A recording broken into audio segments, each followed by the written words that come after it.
Welcome to Premier Sports Talk. We are live in the studio, bringing you the sports talk show for the people. Let's dive in. What's up, everybody? I am the host of Premier Sports Talk, Double P, and I'm giving you a Premier Sports drop on this Friday. And what's going on in the NFL? Yeah, you may be saying, what could possibly be going on in the NFL?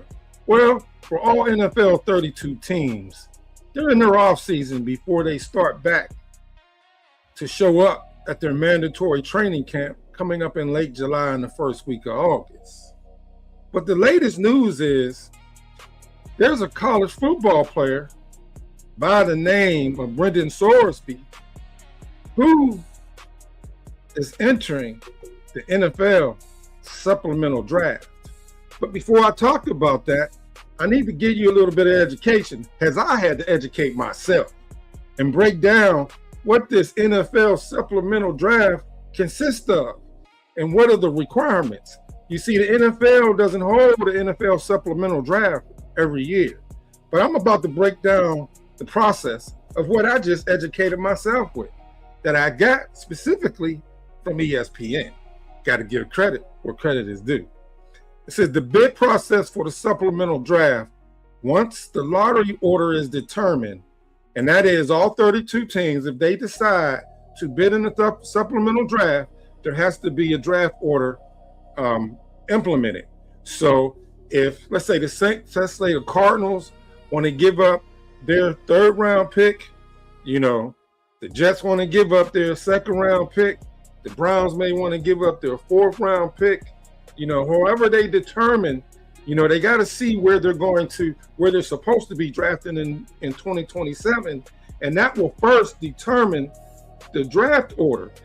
But it's blind. And why it's a blind supplemental draft is no matter if you're team 1, team 2, team 3, team 4, all the way down to team 32, people have to put in a blind bid.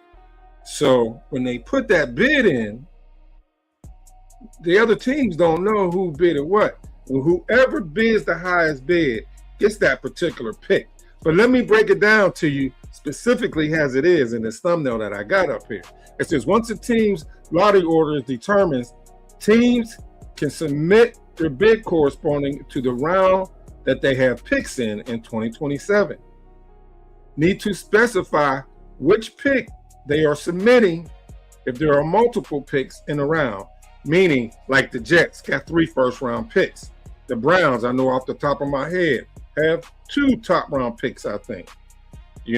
So if they submit a bid, they have to tell the NFL what specific bid they want to submit. Teams that bid the highest pick, they receive the player. If no team submit their bid, then the player would become an undrafted free agent. So we all know what this NFL supplemental draft process is.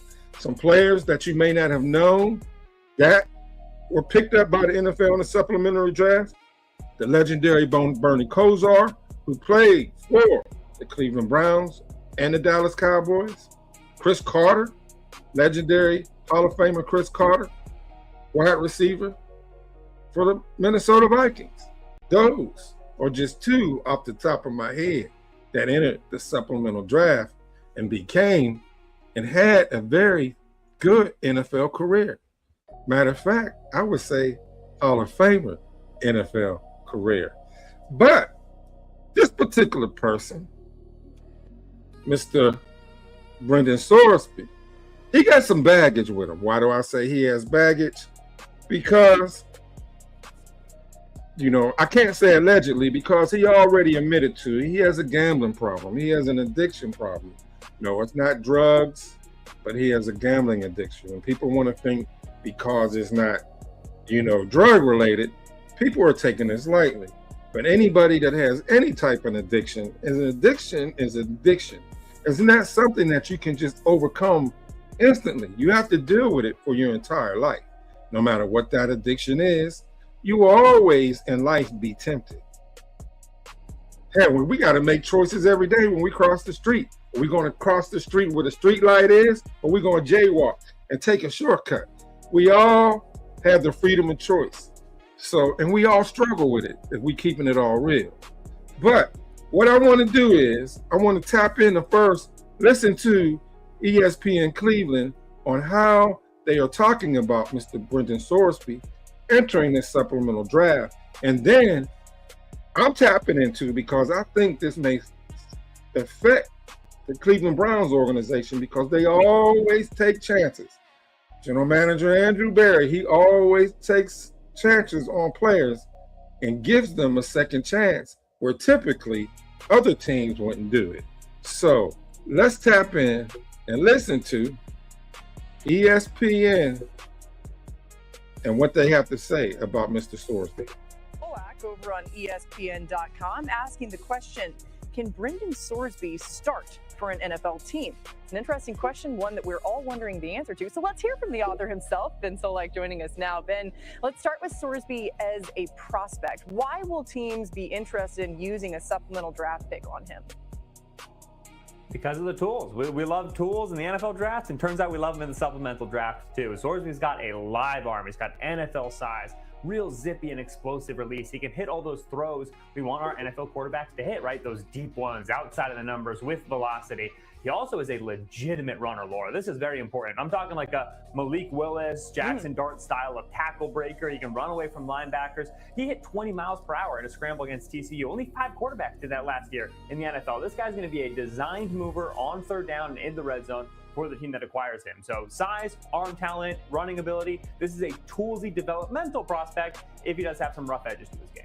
Yeah, I mean, it's interesting because when you think about how high a team might choose to use a pick on him, I think that's a question a lot of us have. And when you look across the league, what team should be interested? And then to my question about how high he would be drafted in the supplemental draft, how high a pick should they use?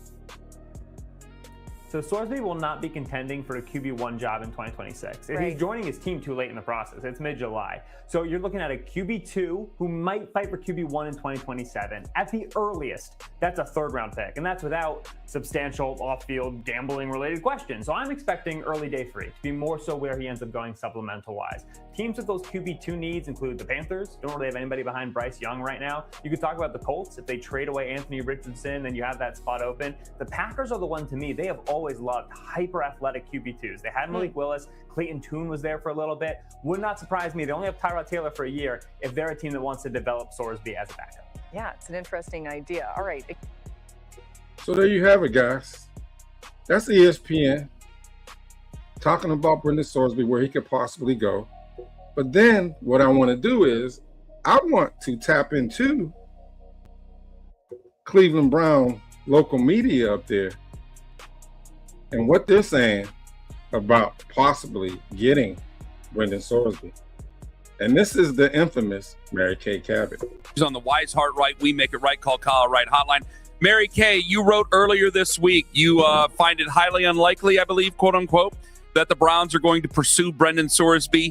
That was about 48, somewhere in those hours ago. Do you still believe that? Because, boy, his agent in that radio interview down in Dallas, he's talking tough. He says all 32 teams are going to come out and see his client. You know, I still feel the same way I did the other day when I wrote that it was unlikely that the Browns will place a bid on Brendan Sorsby. I've talked to enough people to believe that that is the case. And we also heard Todd Monken weigh in a very, very strong and definitive way at the golf outing when he said it was a slippery slope. I don't think he was speaking in a vacuum. I don't think he was speaking out of turn.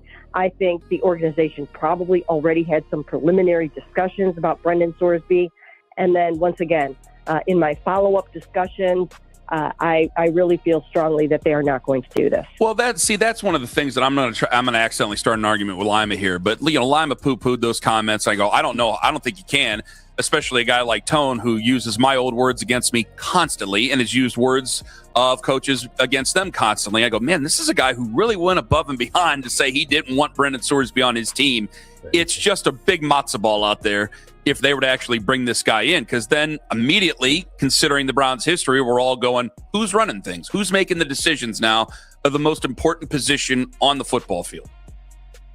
Right, and Todd also has plenty of say in who he's going to get to coach at the quarterback position. And if he feels that strongly about it, I really highly doubt that Andrew would sort of just go rogue and put in a bid and drop him into the room and throw that gasoline onto the fire of that quarterback room. So no, I do not see it happening. And once again, I think Todd probably had some inside intel when he made those comments. I don't think he just was out there saying slippery slope for no reason. So do you think it's because of the transgressions or the talent? Because Andrew Berry appeared, a week later right here in this time slot and spoke about the amount of grace and compassion the world should have for Brendan Sorsby, and that, a lot of people make mistakes at 18 and 19.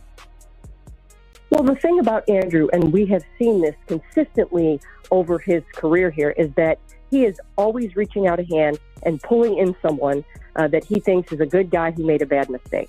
And so that is one of the reasons I think that people would think, maybe he will do the same thing here with Brendan Sorsby. But I just don't see it happening in this case. And as I wrote in my initial story, I think one of the main reasons for that is because when you're talking about a gambling addiction, or really any addiction, when you are fresh out of rehab, the chances of relapse are very, very high. I said that earlier. And I did a little bit of research on this over the past few days and threw it into another follow-up story that the chances in your first year of relapsing are somewhere between 50 and 90%, I think it is. And then it increases from there. So not only would you have to deal with continuing meetings, continuing counseling, but you would probably really be worrying about some kind of suspension down the road. And if a team wants to take that on, that's fine. Maybe a team that doesn't need a starting quarterback right away could take something like that on. But the Browns are not in that position, and they really like what they have right now at this moment in that room. They have a raging quarterback battle going on, and they don't want to add to it.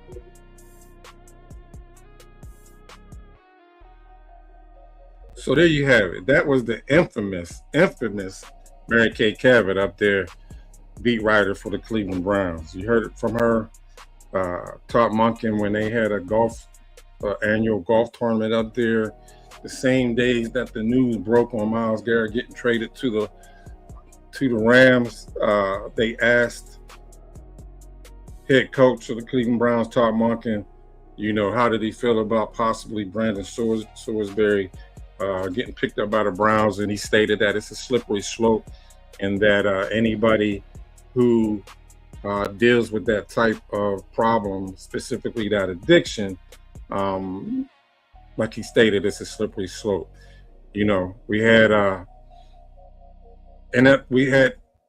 MLB players get banned for life for gambling, and everybody nowadays does a little gambling.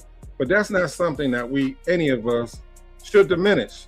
And that there's a saying within the word of the Most High that says, he amongst us who has not sinned, let him throw the first stone. Meaning none of us are without sin. But, but listening to Anthony Lima, he said, there should be some type of grace for somebody who was 18, 19 years old. Yes, I totally agree. But he hasn't been doing this he was gambling underage. One mistake. Two, he was warned in his counseling, all college football players, don't bet on the games. Three, the NFL doesn't tolerate gambling. So it puts this Brendan Sorsby situation, puts the NFL in a pretty bad situation. Because last year there was a wide receiver who admitted to gambling on gambling, and he got suspended for 5 games. But this Brendan Sorsby has bet thousands of bets. Some of the games he bet on, no, he was not playing, but he bet on the game. Brendan Sorsby, he played for the University of Indiana, left there, played for the University of Texas Tech. So it's a very, very sticky situation for the NFL. Because how do you punish one person previously for gambling, but then you accept another player who has a serious addiction? Yes, we all deserve second chances, but my eye is going to be tapped into this one and my ears open to see just how the NFL deals with this one. Because even if the NFL allows to accept Brendan Sorsby's application to enter the NFL Supplementary Draft, even if he gets picked up in the Supplementary Draft, how many games will the NFL suspend Brendan Sorsby? The odds is he can get picked up in the NFL Draft and be suspended for the whole year because they may want to have him seek treatment to try to do all that they can to help Brendan Sorsby with his very, very, very serious gambling problem.